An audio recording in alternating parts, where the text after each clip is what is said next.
Welcome back to the 50 State Cold Case Spotlight. Today we are in Utah for day 5, our last day in Utah, and I will be spotlighting the case of Rosie Tapia. On the morning of August 13th, 1995, Rosie 6 was supposed to be sleeping safe and sound in her bed. Her mother, Lewine, would go into her room that morning to check on her and saw that Rosie wasn't in her bed. Not only was she not in her bed, but they noticed that the screen had been removed from the bedroom window.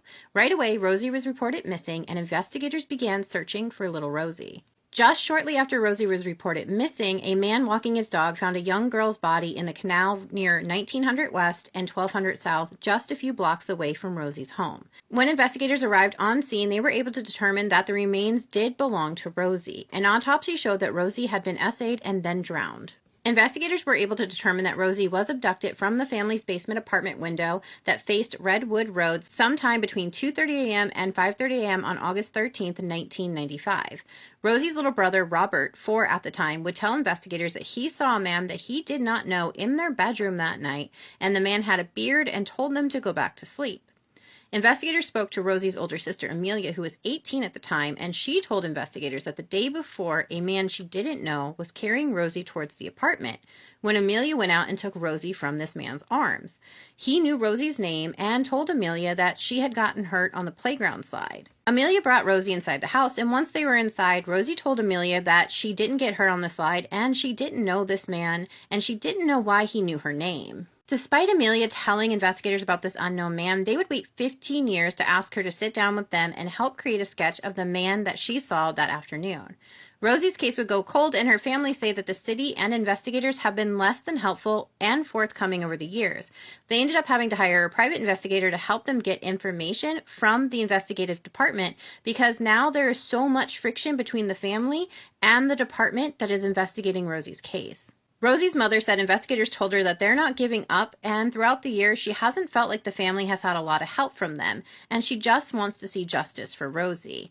In 2017, Sergeant Brendan Shearer told the Salt Lake City Tribune that Salt Lake City investigators continue to actively investigate Rosie's case, saying, quote, "We have met with the Tapia family regularly throughout the investigation, and we will continue to meet with them regularly," unquote. Sergeant Shearer also confirmed that Rosie's nails and fingernail clippings have been processed for evidence, but they have yet to yield a distinct DNA profile. He said that there were other details that were ongoing in the investigation, but he was not able to speak on them without jeopardizing the ability for detectives to interview suspects.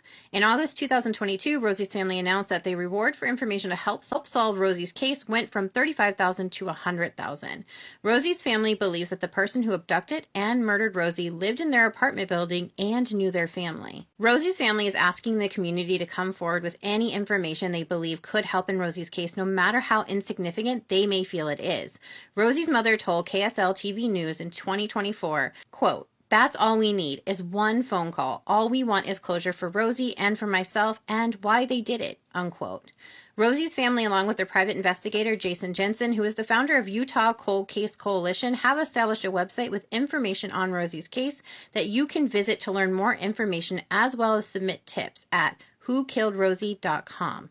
Salt Lake City Police can be reached for tips in Rosie's case as well at 801-799-3000. Thank you so much for taking the time to get to know Rosie today, and don't forget, when you see those missing and murdered posts on social media, to hit like and share, because every time we share a face, we do get closer to solving a case. And I will see you guys back here next week as we head into South Dakota.